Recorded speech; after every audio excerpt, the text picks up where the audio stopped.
తీసుకుంటున్నారా మీరు? అలాగే పరిశీల బోధ, శాస్త్రుల బోధ, సర్దుకైన అన్ని కలిపి ఒకటే బోధలో పెట్టారు. అలా ఒకటి చెప్పుకుంటూ పోతే మనకి ఈ రోజు సరిపోతుంది, ఇక్కడ ఫీజులు కాకపోతే మనకి. రెండోది బిలాము బోధ, మూడు నాలుగోది వాస్తవానికి ఇవన్నీ కూడా ఒక్కొక్క సబ్జెక్ట్ ఒక రోజు బోధించారు. ఈ 2-3 గంటల్లో మనకి తెలియ కానీ మీకు ఏం చేస్తుందంటే షార్ట్ ఫామ్ లో తీసుకుని వస్తున్నాడు, మీకు అర్థం చేసుకున్నాను. ఇప్పుడు బైబిల్లో దైవికమైన బోధనలు కూడా ఉన్నాయి, 6 ఉన్నాయి.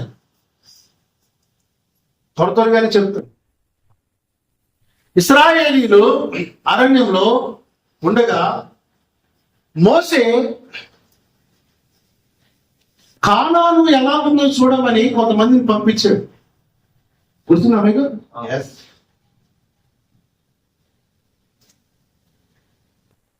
ఆ పంపించిన వాళ్ళలో కొంతమంది చెడ్డ సమాచారం తీసుకొచ్చారు కదా. ఆ చెడ్డ సమాచారం తీసుకొచ్చిన వాళ్ళని దేవుడు చంపేశాడు. అవునా? అనుకూలమైన సందేశాన్ని తీసుకొచ్చింది ఇద్దరే, కాలేబు వాళ్ళిద్దరు బ్రతికారు. తర్వాత ఇశ్రాయేలీయులు కూడా కొంతమంది చచ్చిపోయారు. వాళ్ళు సావడానికి గల కారణం ఏంటో తెలుసా? కొన్ని రీజన్స్ ఉన్నాయి. అరణ్యంలో దేవుడు దేవదూతలకి అన్నం పెడితే మన్నా పెట్టాడు, తెలుసు కదా మనకి. దానికి వాళ్ళు పెట్టిన పేరేంటో తెలుసా అండి? సవిచారం లేని ఆహారం అన్నారు. ఏంటంట?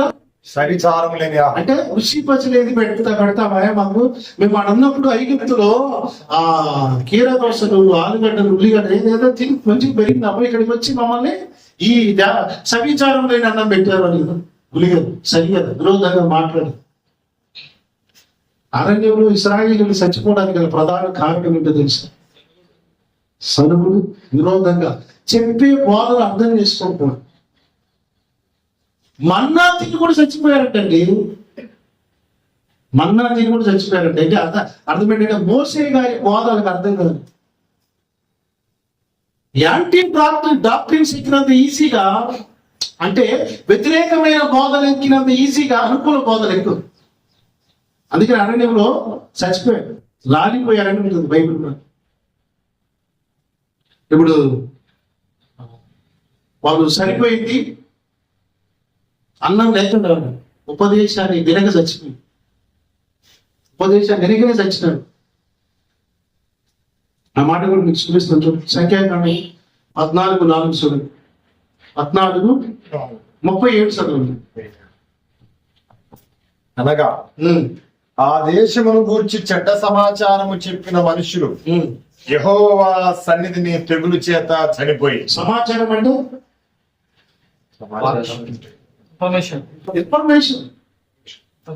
ఇన్ఫర్మేషన్ సరిగా చెప్పకపోతేనే దేవుడు చంపేశాడండి.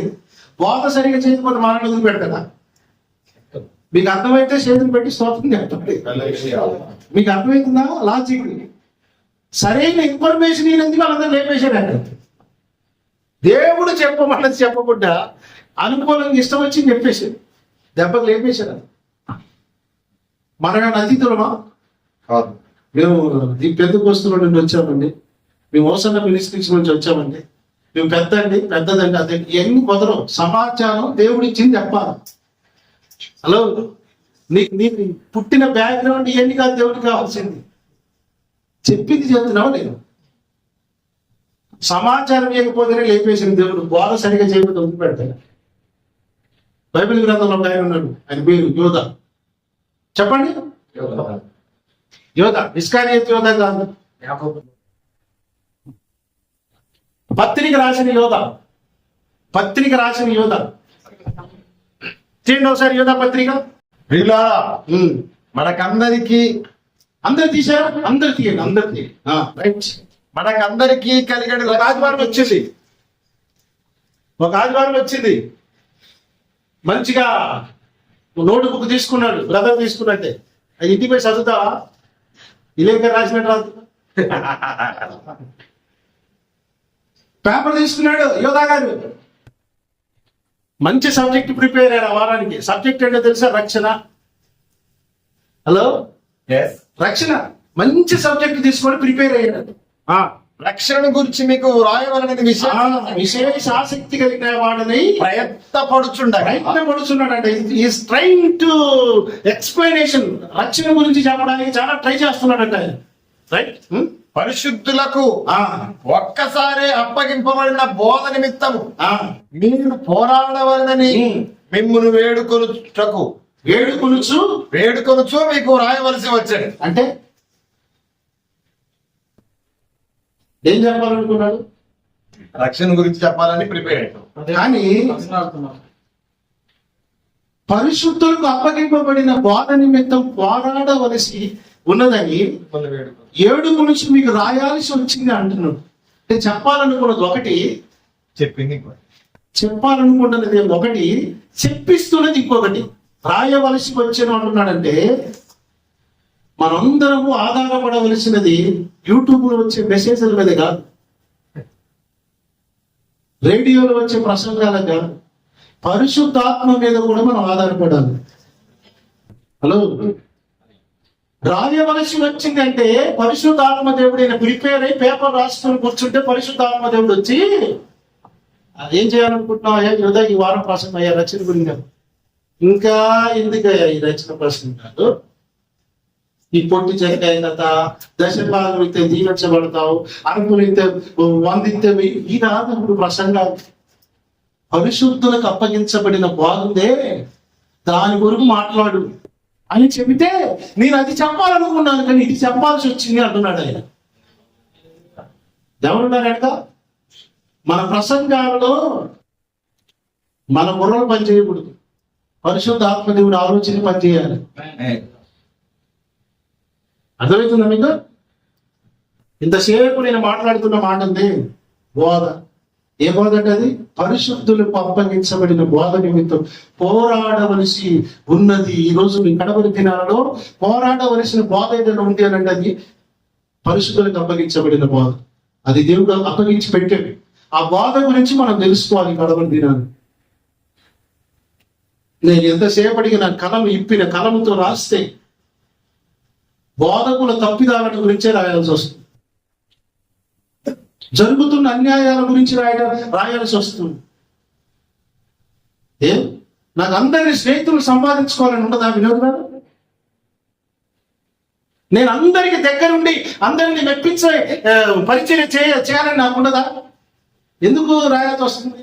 ఎందుకు? నేను పగతో కాదు, ద్వేషంతో కాదు, అక్కడ జరుగుతున్న అన్యాయాన్ని, అక్రమాన్ని, దేవుని పేరిట జరుగుతున్న అపవిత్ర కార్యాలను ఖండించడానికి నా కళాన్ని నా గలాన్ని దేవుడు వాడుకుంటున్నాడని నమ్ముతున్నాను. రైతుల నా వెనక ఎవరు లేరు, నా దేవుడు ఉన్నాడు నడిపించేది ఆయన. రాయాల్సి వస్తుంది, నేను కాదు. నేను అందరినీ మెప్పించుకున్నాను. మీకు తెలుసా, పెద్ద పెద్ద నాయకులు ఇప్పుడు మన తెలుగు 2 రాష్ట్రాల్లో ఉన్నటువంటి కార్పొరేట్ సేవకులు ఉన్నారు. మ్యాక్సిమం వాళ్ళ పేరు నేను చెప్పను. నేను పోతే నన్ను స్వాగతించి నన్ను స్వీకరించడానికి చాలా మంది సేవకులు రెడీగా ఉన్నారు. బట్ ఐ కాంట్, నేను పోను, నేను కలవను. మణిపూర్ సహాయం చేసే టైంలో చాలా సంఘాలలో నన్ను అప్రోచ్ అయ్యారు. బ్రదర్ కలవండి బ్రదర్, మా చర్చి నుండి చేద్దాం. వాళ్ళ డాక్టరీని చూసాను, వాళ్ళ పరిచయ విధానం చూసి నేను వెళ్ళలేదు. నాకు కావాల్సింది క్యారెక్టర్, ఆత్మీయత కావాలి. అపవాదికులు అమ్ముడిపోయి అపవాది చేతులు వాడబడుతూ ఆ పైసలు నాకు ఇస్తానంటే నేను యాక్సెప్ట్ చేయను. అపోస్తుల పాదాల దగ్గర డబ్బులు పెడితే కూడా వాళ్ళు తీసుకోవడానికి ఇష్టపడలేదు. అర్థమవుతుందా మీకు? నేను మనుషుల దయను సంపాదించుకొని చూస్తే నా దేవునికి దాసులను కాకయ్యపోతున్నారు. మనుషుల దయ కాదు ఇప్పుడు మనకు కావాల్సి. మనుషులను సంతోష పెట్టేది కాదు, దేవుని సంతోష పెట్టాలి. దేవుని సంతోష పెట్టేది అపోస్తుల బోధ. ఈ అప్పగించబడిన పరిశుద్ధులకు అప్పగించబడిన బోధ ఏంటో తెలుసా? అపోస్తుల బోధ. ఆ బోధ మనుషులను సంతోష పెట్టదు, మనుషులను కనపరచదు, దేవుణ్ణి కనపరుస్తుంది. దేవుని వరకు ప్రజలను ఆయుత్తపరుస్తుంది, సిద్ధపరుస్తుంది.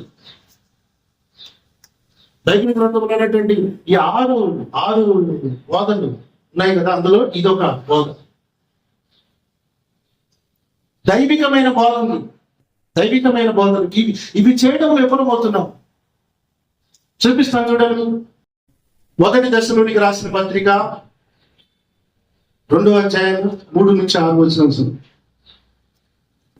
ఎలాగనగా మా బోధ కపటమైనది కాదు, అపవిత్రమైనది కాదు, మోసయుక్తమైనది కాదు కానీ మన బోధ ఎలా ఉండకూడదు? బోధలు ఏముండకూడదు? కపటం ఉండకూడదు, అపవిత్రత ఉండకూడదు, అపవిత్రతను ప్రోత్సహించే విధంగా ఉండదు. రెండోది మోసయుక్తంగా ఉండకూడదు. మోసం చేస్తున్నారండి ఈరోజు. బోధన కూడా మోసమే.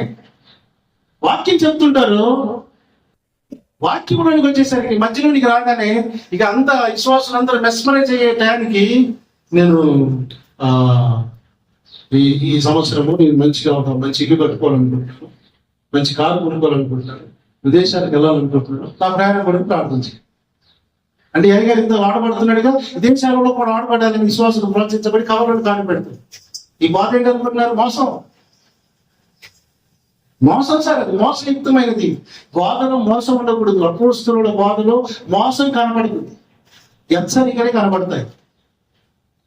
ఇప్పుడు ప్రస్తుతం నడుస్తున్న ట్రెండ్, ఇప్పుడు మనం అందరం డిజిటలైజేషన్ టైంలో ఉన్నాం కదా. ఈ టైంలో 3 పరిచర్యలు ఉన్నాయి. అపోస్తలుడైన పౌలు గారు పరిశుద్ధాత్మ పూర్ణుడు ఎప్పుడూ 3 పరిచర్యల గురించి చెప్పాడు. ఆయన ఆ 3 పరిచర్యలు ఏంటో తెలుసా? చూపిస్తాను చూడండి ఒకసారి, బైబిల్ తెరిచి. మొదటి కొరింథీ పత్రిక 14:7 పిల్లల టోవి గాని ఈయన గాని నిర్జీవ వస్తువులు నాదం ఇచ్చినప్పుడు స్వరములలో భేదము కలగజేయని ఎడల వదినదేదో వీటినిదేదో ఎలాగో తెలియను. మరియు బోర స్పష్టము కాని ధ్వని ఇచ్చినప్పుడు యుద్ధమునికి ఎవడు సిద్ధపడను. అలాగే ఈ మాటలో మీరు ఇన్ని సంవత్సరాలలో ఏ విధంగా ఆపాదించుకుని ఉంటారు? మీకు తెలుసు, మీ ఎక్స్పీరియన్స్. ఈ వాక్యాన్ని పౌలు గారు చాలా స్పష్టంగా చెప్పాడు. 3 వస్తువుల గురించి చెప్పాడు అక్కడ. ఎందుకు 3 వస్తువుల గురించి చెప్పాడు అక్కడ. మీరు ఆ వచ్చిన మీరు చూడండి. 3 వస్తువుల గురించి. 1 బ్రిల్లన గోల్డ్, 2 వీణ తెలుసా? వీణ సంగీత పరికరం. 3వది బూర. పిల్లని పోయి ఊదితే ఏ శబ్దం వస్తుంది? పిల్లని పోయి దేనికాడ ఉంటుంది? ఊదుతారు. బైబిల్ గ్రంథంలో యేసుప్రభు వారు పని చేస్తున్న టైంలో ఒక అమ్మాయి చచ్చిపోయిన అమ్మాయి దగ్గర పిల్లల్ని పోయి ఊదుతా ఉంటే అక్కడ ప్రజలందరూ ఏడ్చుకుంటూ ఉంటారు. తిన్నారు కదా? పౌలు గారు మాట్లాడుతున్న ఈ 3 వస్తువుల సందర్భం ఏంటంటే 3 రకాల పరిచర్యల గురించి చెప్పాడు ఆయన. పౌలు గారు 3 రకాల పరిచర్య. ఒక పరిచర్య పిల్లల్ని పోయిన పరిచర్య. కొంతమంది పరిచర్య చూడండి, ఎప్పుడు ఏడుస్తూనే ఉంటారు, ఎప్పుడు ఉపవాసాలు ఉంటుంటారు, ఎప్పుడు గించుకుంటూ ఏడుస్తూ ప్రార్థన చేస్తుంటారు, ఎప్పుడు జనాన్ని ఎమోషనల్ గా చేస్తూ ఏమంటారు దాన్ని, ఎమోషనల్ గా చేస్తూ వాళ్ళని మైమరిపిస్తూ ఎప్పుడు ఏడిపిస్తారు సార్. వాళ్ళకి ఎక్కడికి పోయినా ఏడుపు రాదు, కానీ వాళ్ళ పరిచయం లేకపోతే ఏడిపోతారు. మన నటనలో ఏదో వస్తుంది, కానీ మొత్తానికి అడిగి పోయిన మనకి ఏడిపోతుంది. ఈ పరిచర్యలో పౌలు గారు పెట్టిన పేరేంటో తెలుసా? పిల్లల భూమి. ఈ పిల్లలు పోయినట్టు ఆ మాట మీకు చూపిస్తాను చూడండి. మార్క్స్ వార్త 5:38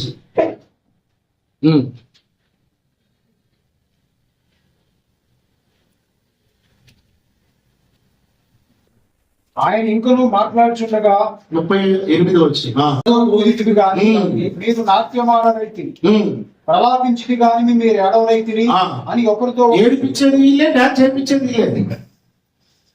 ఆరాధనలు పెట్టి ఎలా వేపిస్తారు? డాన్స్ చిన్నపారుగా నేర్పించినట్టు ఏమిస్తుంటారు. అవునా? ఏడిపిస్తారు ఇంకొచ్చేపు, తర్వాత మళ్ళీ ఆడిస్తారు. ఈ పరిచర్య పౌలు గారు పెట్టిన పేరు పిల్లల పేరు పరిచర్య. చదవండి. అది ఒకరితో ఒకటి చెప్పుకొని పిలుపులాటలు ఆడుకొని పిల్లకాయలను పోలి ఉండాలి. పరిచర్యకు ప్రభు పెట్టిన పరిచర్య ఏంటో తెలుసా? పిల్లకాయల పరిచర్య. బ్యాక్గ్రౌండ్ మ్యూజిక్లు పెట్టి ఇంకా కొద్దిసేపు ఏడిపిస్తారు, కొద్దిసేపు డాన్స్ నేర్పిస్తారు. అవును కదా, నిజం కదా.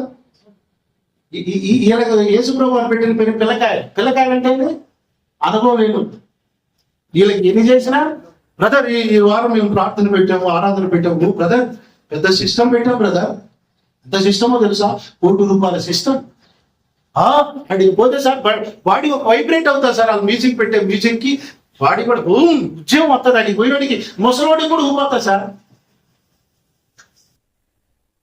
ఈ లాజికే తెలుసుకున్నారు కొంతమంది కార్పొరేటర్లు. హలో, ఈ లాజికే తెలుసుకున్నారు. ఇప్పుడు నేను యూట్యూబ్ ప్రారంభం చేసి 10 సంవత్సరాలే, కనీసం ఒక మంచి కెమెరా కొనుక్కోలేకపోయాను. హలో, చిన్న ఫోన్లో తీసుకుంటున్నాను సార్. ఈ లాజిక్ అర్థం ఏంటంటే ఉన్నారే, ముందు తెచ్చుకునేది ఏంటంటే సంఘానికి కట్టాలి. ముందు తెచ్చుకునేది ఒక 15-20 లక్షలు పెట్టేసి ఎక్విప్మెంట్స్ కొనుక్కుంటారు. సిస్టమ్, కెమెరా, యూట్యూబ్, కంప్యూటర్ ఎన్ని పెట్టేసుకొని టార్గెట్ ఏదో తెలుసా? వచ్చిన వాళ్ళని మెస్మరైజ్ చేయాలి. ఆడికి పోయినాడు, అబ్బా ఎంత హాయిగా ఉంది అనిపించాలి. ఈ పరిచర్య పిల్లలకు పోయే పరిచర్య, ఇది పిల్లల కాయలు చేసే పరిచర్య అనుకున్నట్టు. హలో, గట్టిగా స్తోత్రం చెప్పాలా? ఈ పరిచర్యను పిల్లకాయల పరిచర్య అయింది. రెండవది ఏంటో తెలుసా? వీణ కూడా అదే. ఏంటది? అది కూడా ఎమోషనల్ గా కొంచెం సంగీత పరిచర్య. పాటలు పాడుతున్నారు తెలుసా? పాటలు పాడేటోళ్ళు చూడండి, ఎవకారం ఉంటుందో. హలో, ఏ పనులు నా మీద పగబెట్టుకున్న పనులు చేసినట్టమే మిమ్మల్ని హెచ్చరించడమే నా పని. కాస్త నాని పాటలు పాడి కొంచెం కాదు, గొంతు కాదు, కొంచెం ఉంటే వాము ప్రభువా వాళ్ళని పట్టుకోలు. అసలు వాళ్ళు దొరకని పట్ట తరమే కాదు, వాళ్ళు గర్వం, నరాన్ని ఉంటుంది గర్వం. అర్థమైంది కదా? ఈ స్వరం, ఈ గొంతు ఏదైనా దేవుని కొరకు వాడబడాలి, కానీ గర్వం రాదు. సైతానికి అది ఎక్కడొచ్చింది గర్వం? ఎక్కడొచ్చింది గర్వం? ఆరాధికుడు సార్ వాడు, లూసిఫర్, వాడు పేరే లూసిఫర్ వాడు చాలా సంగీత విద్వాంసుడు. ఎక్కడో దెబ్బ కొట్టింది, ఎక్కడో తేడా కొట్టింది, అది వేరే విషయం. మళ్ళా తీసి నేలకేసి కొట్టాడు, దెబ్బకి నేలకేసి పట్టాడు. హీన పరిచర్య, సంగీత పరిచర్య చెయ్యాలి కానీ గర్వం రాకుండా. రోజున చాలా మందికి పడిపోతున్నారు, దారి తప్పిపోతున్నారు. సువార్త చెప్పరు, ప్రార్థన ఉండదు. ఇక 4 పాటలు ఏదో 2-3 ఆల్బమ్లు చేస్తారు, ఇంకా ఆగరి, ఇక భూమి మీద ఆగరి. మొత్తం ప్రపంచం అంతా ఇల్లే అన్నటువంటిది. మేమే బైబిల్ అంతా మేమే, ఇక మాకు ఎవరు చెప్పాల్సిన పని లేదు. ఆ స్థాయి తిరిగిపోతారు. మీరు చూసారా? మనందరం చావుకులంగా వీళ్ళ వాక్యం ఏంటో. సంగీతం కొట్టేటోళ్ళని, సింగర్లని ఎప్పుడైనా మీటింగ్ లో కూర్చొని వాక్యం అనేది మీరు చూడండి. ఉండరు, బయటికి వెళ్తారు, హెచ్చులు కొట్టుకుంటాం. ఆడవాళ్ళు వాళ్ళు ఉంటారే, హెచ్చులు కొట్టుకుంటాం. అలకాడపై హెచ్చులు కొట్టుకుంటాం. సింగర్లకు ఉన్నంత గర్వం ఇవ్వకుండా సార్ ఈ మ్యూజిషియన్స్, ఈ సింగర్లకు చాలా గర్వం. ఇది విన్న తర్వాత నన్ను ఎంతమంది అంటారు చూడండి. అపవాది గారి గర్వాంతుడు అయింది దానివల్ల. వానికి ఉన్న ప్రజ్ఞ, ఆ ప్రావీణ్యత వల్ల వాటి గర్విష్ఠుడయ్యాడు. ఈ రోజున ఆ పరిచర్యను ముందు పెట్టుకొని, ఇక చూడండి కొంతమంది ఆ పాటలు పెట్టుకుని అదే పరిచర్య పెట్టుకుంటారు. ఇంకేం ఉండదు, అదే పరిచయం. డబ్బులు కూడా బాగా వస్తుంటాయి సార్. యూట్యూబ్ లో బాగా లక్షలు వస్తుంటాయి డబ్బులు. వీళ్ళు పెడతా ఉంటారు. వాళ్ళకి ఏం టాలెంట్ లేదు, వాళ్ళు పాడే పాటలు భలే విచిత్రంగా ఉంటాయి సార్, భలే ఎనబుతవుతుంటారు అందరికి. మీకు తెలుసా, పాటలు కూడా అపవాదికి సంబంధించిన పాటలు కూడా ఉన్నాయి, లూసిఫర్ పాటలు కూడా ఉన్నాయి. అది నేను ఎన్నో లూసిఫర్కి సంబంధించిన కొన్ని పాటలు ఉన్నాయి తెలుసా మీకు? మనం పాడే హైలైట్ అయినవి ఏమి? ప్రార్థించకపోయినా పలకరిస్తూ ఉంటావు. అంత సీప్ అయిపోయింది యేసుప్రభు, అంత సీప్ అయిపోయింది సార్ యేసుప్రభు. ప్రార్థించకపోతే వచ్చి ఏమైంది తిన్నావు, ఇడ్లీ తిన్నావు అంటాడట. అదొక లూసిఫర్ సాంగ్. అది గుర్తుపట్టాలి, ఎన్ని గుర్తుపడుతున్నాను నేను. హలో, మంచిగుంటాయి కదా. ఎంతమంది ఉన్నారు సార్? కొన్ని లక్షల కోట్ల మంది ఉన్నారు. ప్రార్థించకపోతే అంటే ఆయన వచ్చి ప్రభు ఏందయ్యా బిడ్డ ఇడ్లీ తిన్నావా అని పలకరించాడు. ఆయనకి ఏం పని లేక పనిలో నుండి వచ్చి పడగెడతాడంట. ఇదొక పరిచయం, ఈయన పరిచయం, సంగీత పరిచయం. కొంతమందికి గర్వం రావడానికి కారణం ఇదే. టాలెంట్ మరీ విపరీతమైన టాలెంట్ కూడా ఉండకూడదు.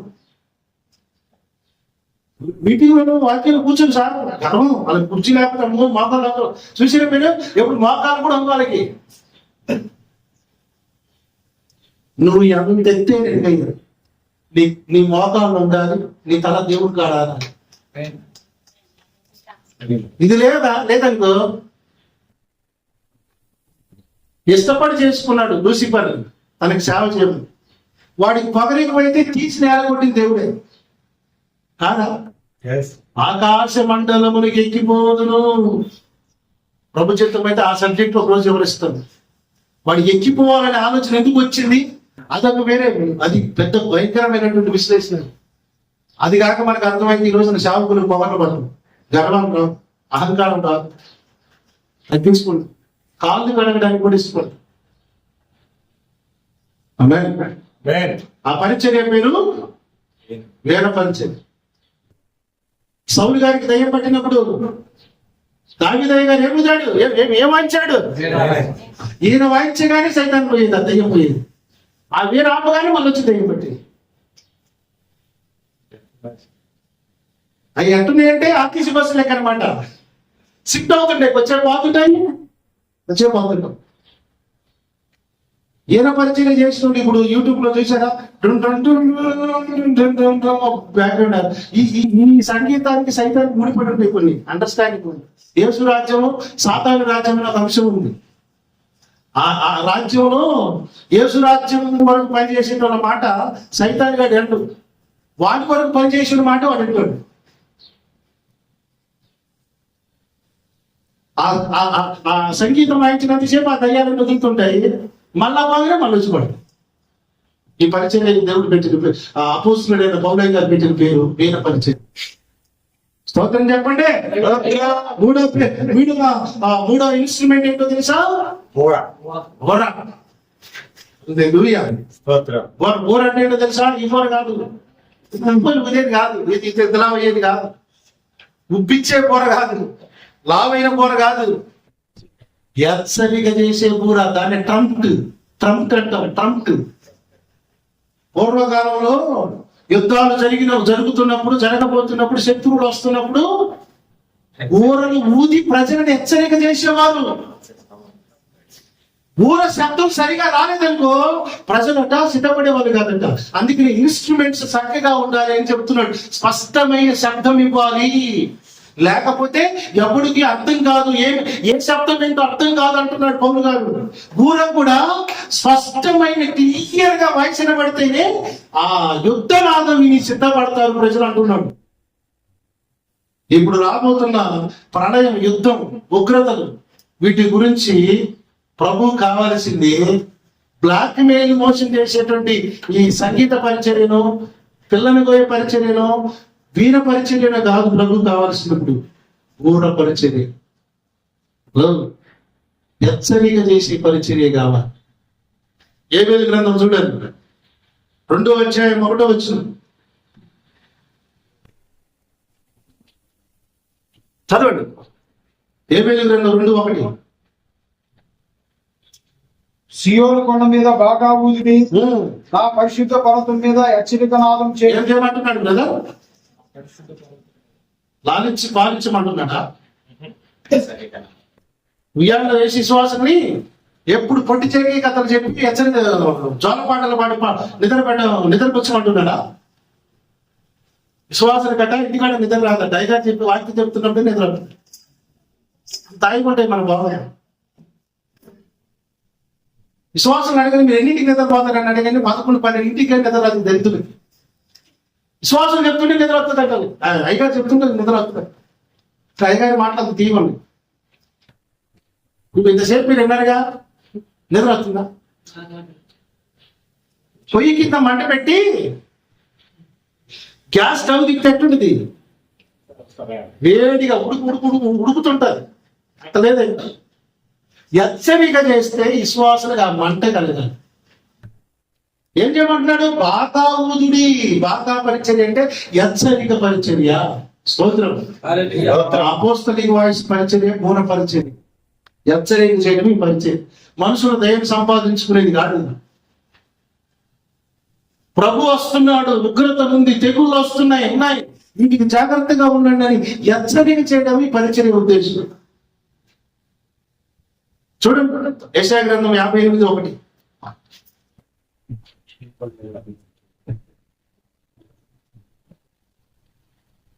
తావలేక బోర ఊదినట్లు ఎలుగెత్తి బిక్కరగా కేకలు వేయి, వారు చేసిన తిరుగుబాటును జనాలకు తెలియచేయి. ఆమె ఈ రోజున ప్రజలకు తప్పులను తెలియజేసే బాధలు లేవు, తప్పులను ప్రోత్సహించే బాధలు ఉన్నాయి. భారతదేశంలో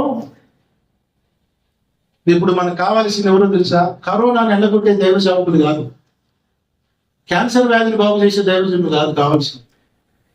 పాపాలు చేయకుండా హెచ్చరిక చేసే దైవజనులు కావాలి. ఉన్నారంటారా? పాపం జోలికి పోకుండా హెచ్చరిక చేసే దైవజనుడు కావాలంటున్నాడు దేవుడు. పాపాలకి జనులకి ఏం చెప్పన్నాడు? తిరుగుబాటును నా జనులకు తెలియచేయము, యాకోబు ఇంటి వారికి వారి పాపాలను తెలియచేయి. ఈ పని మనకి ఇచ్చాడు. మనమే అఘోర పట్టుకున్న పరిచారకులు కావాలి. పాపం అధికమైపోయింది మన దేశం. డ్రగ్స్ లీగల్ అయిపోయింది, అవునా? సహజీవనం, లివింగ్ టుగెదర్ లీగల్ మన దేశం. వ్యభిచారం లీగల్ తెలుసా మన దేశంలో? వ్యభిచారం లీగల్ సార్ మన ఇండియాలో. ఓయో హోటల్కి పర్మిషన్ ఇచ్చాడంటే లీగల్ అన్నట్టు, అది ఇండైరెక్ట్ గా. గేమ్ మ్యారేజెస్ కూడా లీగలే.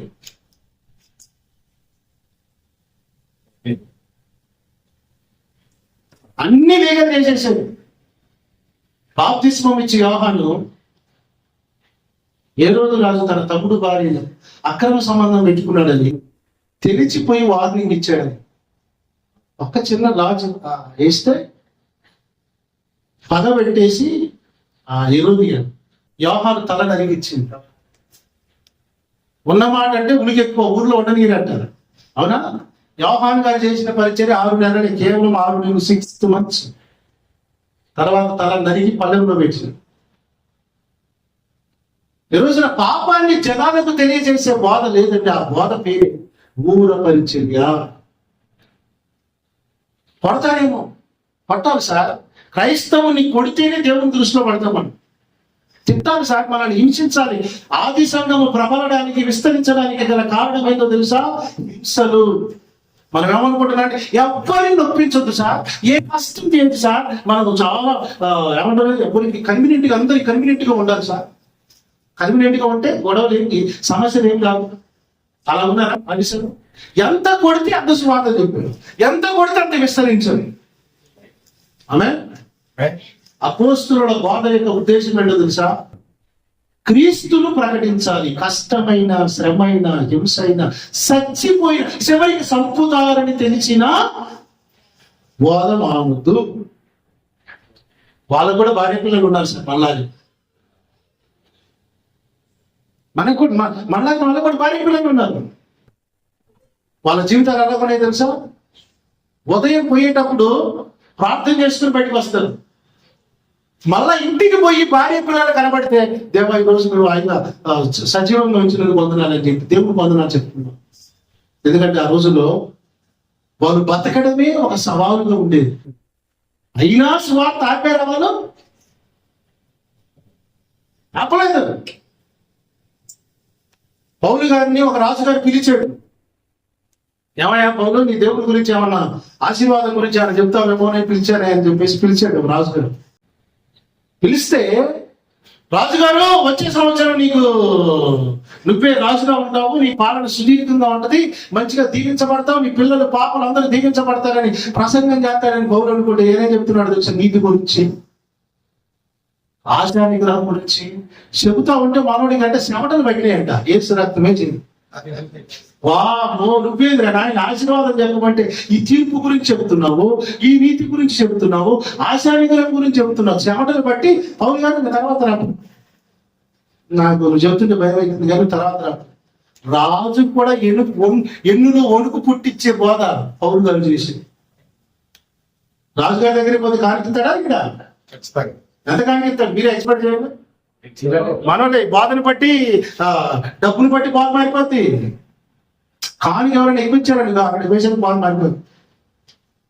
మొక్కలు ఎక్కిపోతేనే బాధ మారిపోద్ది. వేసిన రక్తమైన డబ్బులు ఇస్తే మొక్కలకే మారిపోయే రోజులు సార్. ఇప్పుడు డబ్బులు ఇస్తానన్నా బాధ మారడా 3 చేశాడు ఆయన. నీతిని గురించి, తీర్పును గురించి, ఆశా విగ్రహముల గురించే చెప్పాడు పౌలు గారు. హల్లెలూయా.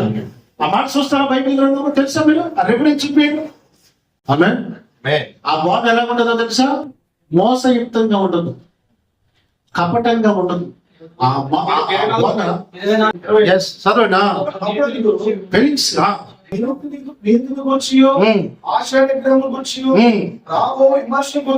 ప్రసంగించుచుండగా ఫెలిక్స్ సంతోషపడి మౌలయ్య గారు వచ్చారా, మంచి కాని తీసుకురా కవర్లో పెట్టి. అగ్రిప్ప గారు కాదు సార్, మంచి కానికి తీసుకురా అంటున్నాడా? మిగులు భయపడి ఇప్పటికి వెళ్ళము. ఇప్పుడు నాకు భయం అవుతుంది కానీ ఇప్పుడు భయపడుతున్నారు సార్ మన వాళ్ళు. దీనికి ప్రసంగాలైనా ప్రసంగాలు ఏంటున్నారు అసలు మనం భయపడుతుందా? మనలో రాళ్ళు అయిపోయినాయి సార్. ఇది ప్రసంగాలు అడుగున వాళ్ళకి 60 కోట్లని యాడికి పోయినా మమ్మల్ని పిలిచి మీటింగులు పెడుతున్నారు. మాకు యాడికి పోయినా మీటింగులు పిలిచి పాస్టర్ గారు అయ్యగారు అనగానే మాకు మంచిగా బ్యాగో కాలుగో ఇచ్చి మంచి బిర్యానీ పెడుతున్నారు. మాకు ఎంత లైట్గా వినాల్సినంత సీరియస్గా వినాల్సినంత మ్యాటర్ ఏం లేదు. భయపడతారు, ఎవరికి భయం లేదు. చాలా టేక్ ఇట్ ఈజీగా ఉన్నారు సార్. ఈ ఉపదేశాన్ని మీరు టేక్ ఇట్ ఈజీగా తీసుకున్నారా? దానికి ఉత్తరవాదులు మీరే, మాకు సంబంధం లేదు. పిలాతు చేతులు కట్టుకున్నాడు కాదు, ఎలా కట్టుకున్నాడు? నాకు సంబంధం లేదు. ఈ దోషం మీ మీద పిల్లలు. ఈ రోజు మీటింగ్ అయిపోయిన తర్వాత నేను దేవుని దగ్గర చెప్పుకునే మాట కూడా నాకు ప్రభు నువ్వు చెప్పమన్నా చెప్పు, దీనికి నాకు సంబంధం లేదు. ఎవరి తీర్పుకు వారే ఉత్తరవాదు. ఆ పరిచయం దేవుడు నాకు ఇచ్చారు. స్తోత్రం చెప్దామా? భయపడాలి. ఈ భయపడే రోజుల్లోనే మనం ఉన్నాం. సమయం లేదు, మనం అనుకుంటున్న సమయం ఉందని. బైబిల్ని బాగా నిశ్చితంగా పరిశీలన చేస్తే డెడ్ లైన్ లో ఉన్నాం, సెంచులో ఉన్నాం. ఏ క్షణమైన మునిగిపోయే ప్రమాదం ఉంది. బోధను కాపాడుకోండి. ఏం బోధిస్తున్నారో చూసుకోండి. ఇంకొక బోధ గురించి చూపిస్తా చూడండి. దేవుడు చెప్పాడు, ఏ బోధ పెడితే ఆ బోధ ఇవ్వద్దు, ముద్రించి ఇవ్వు అని ఇచ్చాడు. ఆ బోధ అపోస్తలుల బోధ. 20 వచనం కూడా చూడండి. ధర్మశాస్త్రముని ప్రమాణ వాక్యమును విచారించుడి. ఈ వాక్య ప్రకారం వారు బోధించని ఎడల వారికి అరుణోదయం కలుగుతుంది. మనకి దిక్కు దోషం ఏంటో తెలుసా? ఈ బోధ చేయకపోతే అరుణోదయం కలగదట. అరుణోదయం కలగదట అర్థం ఏంటంటే చచ్చిపోతాం. అలా మంచిగా బోల్డ్గా మాట్లాడాలంటే ఇదనమాట. ఈ బోధ తప్ప వేరే ఏది మాట్లాడే ప్రేమయ్యారు చట్ట సమాచారం తెచ్చినందుకు వాళ్ళు సచ్చారా లేదా? ఈ ప్రమాణ వాక్యాన్ని ప్రకటించకుండా నోటికి ఏది వచ్చినట్లుగా గప్పాలు కొట్టి గప్పాల మాటలు కళ్ళలాడే మాటలు మాట్లాడితే అరుణోదయం కలగదంటున్నాడు దేవుడు.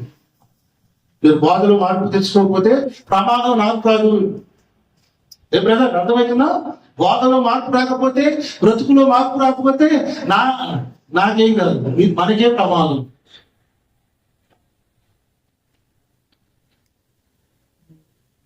పరిశుద్ధులకు అప్పగించబడిన బోధ ఇదే, అపోస్తలుల బోధ. ఈ బోధలో మోసం ఉండదు, కపటం ఉండదు, దోచుకోవడం ఉండదు, దాచుకోవడం ఉండదు. అంతా దేవుని కొరకు పెట్టడమే ఉంటుంది. దేవుని పనిని దారాలను చేయడమే ఉంటుంది. ఈ రోజుల్లో ఆ బోధను మనము నేర్చుకోవాలి ఒక క్రమ పద్ధతిలో. ఈ 2 hours లో మీకు ఇంత ఈజీగా అర్థం కాదు. కాకపోతే మీకు తర్వాత మీరు కాలంలో మీరు నేర్చుకుంటారు. ఇప్పటి వరకు అర్థమైపోయింది. ఏ బోధలో మనం ఉన్నాం అర్థమైంది, ఏది అవసరమైందో కూడా ఇప్పుడు మనకు అర్థమైంది. ఇప్పుడు దీని ట్రాక్ లో నీకు ఎక్కిన తర్వాత దాన్ని తప్పిపోకుండా కాపాడుకోదు, మీ బాధ్యత. జనులు ఈ రోజున ఈ బోధలకు అలవాటు లేదు, బోధలు అలవాటు పడలేదు. ఏమలవాటు లేదు తెలుసా? నవ్వులాటలకు, కప్పించే బోధలకు అలవాటు అయిపోయారు, మురిపించి మరిపించే బోధలకు అలవాటు పడ్డారు. వాటిలో నుంచి ఈ ట్రాక్ లోనే తీసుకురావడానికి చాలా టైం పడుతుంది, కానీ ప్రయత్నం చేయాలి. ఇది ఇది ఇది తప్ప మనకి ఆప్షన్ లేదు అన్నమాట దేవుడు. యేసు ప్రభు వారు కూడా బోధ చేశాడు చూడండి. ఏం బోధ? మార్కు సువార్త 1:22 మనం ముగిస్తున్నాము. శాస్త్రుల వలె గాక అధికారం గలవాని వలె 27 తర్వాత 27 అధికారం గలవాని వలె వారికి బోధించిన కనుక వారు ఆయన బోధకు ఆశ్చర్యపడి. మన బోధ ఎలా ఉండాలంటే ఇప్పటిదాకా ఉన్నట్టు ఉండకూడదు. మన బోధ అధికారంతో కూడి ఉండాలి, ప్రజలను ఆశ్చర్యానికి గురి చేయాలి. లేఖనాలు చూసినప్పుడు, మనం లేఖనాలు చదువుతున్నప్పుడు ఎన్నోసార్లు చదివినాం కానీ ఇది నాకు ఇలా అర్థం కాలేదే అని మనకి ఆశ్చర్యం అవుతుందా? అలాంటిదే అపోస్తలుడు బోధ. 27 కూడా చదువు. ఇదేమిటో ఇద్దరును విస్మయం ఉంది దేవుడో, ఇది గొప్ప బోధ, కొత్త బోధగా ఉన్నది. నన్ను 10 సంవత్సరాల క్రితం చూసిన వాళ్ళు, 10-12 సంవత్సరాల క్రితం చూసిన వాళ్ళు, ఇప్పుడు చూసిన వాళ్ళు నన్ను అర్థం అన్న ఇంత విషయం ఉందని మాకు ఎవరికి తెలియదు. ఇంత లోతైన జ్ఞానము, ఇంత ప్రత్యక్షతను మీకు ఇచ్చారని మాకు తెలియదన్న అని చాలా మంది నాతో మాట్లాడారు. దానికి గల కారణం నా మెప్పు కాదు, నాకు ప్రభు ఇచ్చిన ప్రత్యక్షత నుండి రూపాంతరం చెందుతూ వస్తుంది. మనకు కావాల్సిన ట్రాన్స్ఫర్మేషన్ కావాలి, రూపాంతరపు అనుభవంలోనికి దినదినము రావాలండి. దినదినము రూపాంతరం చెంది విస్మయం చెందాలి మనం మాట్లాడుతుంది. చదవండి. కొత్త బోధగా ఉన్నది. అధికారంతో అపవిత్రాత్మలకు ఆజ్ఞాపించు. యేసు ప్రభు వారి బోధకు జనుని పెట్టిన పేరేంటి? కొత్త బోధ. త్వరగా మనం ముందుకెళ్తాం. 2 తిమోతి 4:3 కూడా చూడండి. ఏ బోధట? హిత బోధ అంటే ఆరోగ్యకరమైన బోధ. ఆ ఆరోగ్యకరమైన బోధకు ప్రజలు ఏమి ఇవ్వట్లేదట? దురదశకుని కలవాడి తమ స్వకీయ దురాశలకు అనుకూలమైన బోధకులను తయారు చేసుకుంటున్నాను. అయ్యగారు మా అయ్యగారు ఈ వాక్యం చెప్తాడు, పాన్ అవుతాడు మా అయ్యగారు, అయినా మంచి వాక్యం చెప్తాడు. మా అయ్యగారు సినిమాలు చెప్తాడు, అయినా వాక్యం. మాకు కావాల్సిన దేవుడు కాదు వాక్యం. ఎంత నవ్వితే అంత మంచిగా కాదు. ఇప్పుడు విశ్వాసాలందరూ ఎవరికి ప్లాన్ చేయాలి తెలుసా? అయ్యగారులకే. ఏ రోజు రాజులు ఏ రోజు ఎలా ప్లాన్ చేయారో ఈ రోజు సంఘాలను విశ్వాసం అయ్యగారికి ప్లాన్ చేయలేదు. మా అయ్యగారు అయితే ఈ వాచ్ పెడతాడు, మా అయ్యగారి బట్టలు వేసుకుంటాడు, మా అయ్యగారు తింటాడు. అయ్యగారు యేసుప్రభు రాడు, యేసుప్రభు ఉండడు. యేసుప్రభు తెలియచాలి, మీ అయ్యగారికి తెలుసు. ఇలా కొరకు ప్రార్థన చేసేది అయ్యగారే, అన్ని చేసేది అయ్యగారు. దేవుడు కనబడ్డలేదు. ఇక వాళ్ళకి ఎన్ని చెప్పిన ఏమంటుందో తెలుసా? వాళ్ళ అయ్యగారు చెప్పే కవిత్వాలు చెప్తున్నారు సార్ బాధలు. ఈ మధ్య భలే కవిత్వాలు చెప్తారు. కవిత్వాలు, పొడుపు కథలు, పెట్టు కథలు. విశ్వాసులను ఎంత ఆకట్టుకోవాలో అంత ఆకట్టుకున్నారు ఈ రోజులు. ఈ మధ్యకాలంలో ఒక పాస్టర్ గారు చెప్పాడు, పరలోకం మిమ్మల్ని మీరు చచ్చిపోయిన తర్వాత పరలోకం తీసుకెళ్లేది నేనే అని కూడా చెప్తున్నారు. డిక్లరేషన్. మీకు ఏం డౌటే లేదు, మీ కానుకలు వేయండి, దశభాగం వేయండి, మీ బంగారం వేయండి, మీకు ఏం పర్లేదు నేను చూసుకుంటా. అష్యూరెన్స్ నేనే. ఇంక అన్నప్పుడు అయ్యగారికి ఏమవుతుంది? కాంటు కాకపోతే కానంటే తిరుగుతా ఉంటున్నాయి. అయ్యగారు ఎట్టుపోతే అంటే తిరిగితే అయ్యగారు తిమ్మినట్టే, అయ్యగారు తగ్గినట్టే. అది మధ్యకాలం అది వైరల్ అయింది. అయిన కొన్ని ఉన్నాయి. కొంతమంది ఉంటారు వాళ్ళ ఆత్మీయ నాయకుడు ఎవరైనా ఉన్నారు, ఆయన డ్రెస్ ఎందుకు ఆయన ఎక్కనే ఆడతారు. మక్కి అయ్యగారు ఎక్కడ దూత అట్టనే దూతారు. అయ్యగారు రింగులు తింటే ఇది కూడా రింగులు తెప్పించుకుంది. అయ్యగారు ఘాట్లు పెట్టుకున్నాడు అంటే అయ్యగారు ఇది కూడా ఘాట్లు పెట్టుకుంది. అయ్యగారు అయ్యగారు అయ్యగారు అయ్యగారు అయ్యగారు అయ్యగారు అయ్యగారు. దేవుడు లేడు సార్. దేవుడు మర్చిపోయాడు. వీళ్ళంతా దురదశకులు వచ్చి వీళ్ళకి సత్యానికి లేదు, హితబోధ పట్టడం లేదు, కట్టేసుకున్నారు. వీళ్ళు కూడా ఏం చేశారు తెలుసా? పాస్టర్ గారు వీళ్ళు ఆడిపోకుండా మా సంఘంలో నుంచి మీరు పోతే శాపగ్రస్తులు అయిపోతారు. వీళ్ళు ఆడిపోయి కదా నేను చుట్టూ వేసినట్టే. చిన్నప్పుడు రోడ్ల మీద అది ఏదో పాములు ఆడించేటట్టు ఉండేది. పాము రాణించడు డాక్టరే. ఈ కార్యక్రమం అయిపోయేదాకా ఎవడి కాళ్ళు ఎలుకకేసినా నెత్తులు కప్పుకుని అర్థమనేవాడు. ఆ భయానికి ఎవడు కూడా ఆ ప్రోగ్రామ్ అయిపోయేదాకా అక్కడ వినేటోడు. నేను కూడా చాలాసార్లు భయపడి అట్నే ఉన్నాను చాలాసార్లు. బాప్తిసం ఇచ్చారు చచ్చినట్టు. నాకు 2 భార్యలు ఉన్నారు, నాకానే ఉండాలా. దొంగతనం చేసినా నాకానే ఉండాలా. నువ్వు దొంగ వ్యాపారం చేసినా నాకానే ఉండాలి. ఏం మోసం చేసినా నాకు సచ్చి పడి ఉండాలి అంతే, లేకపోతే శాపం వచ్చింది. కట్టేసుకోండి సరిగా, కట్టేసుకున్నాను. ఆరోగ్యకరమైన బోధ కాదు, అనారోగ్యాన్ని ఇచ్చే బోధ. రైట్. హిత బోధ అంగీకరించడం లేదు.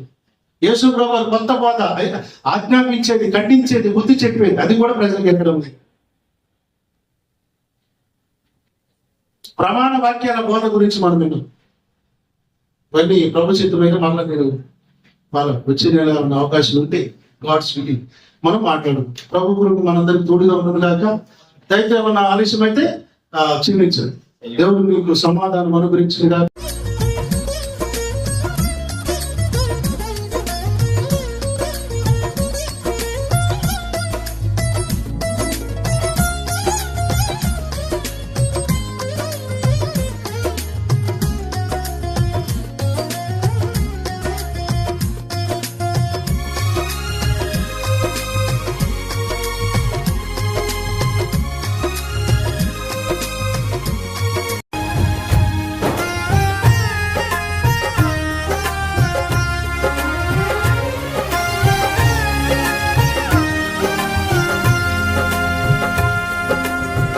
శుభకరమైన తొలి ప్రేమనునే మరువక జీవింప కృపనీయవా.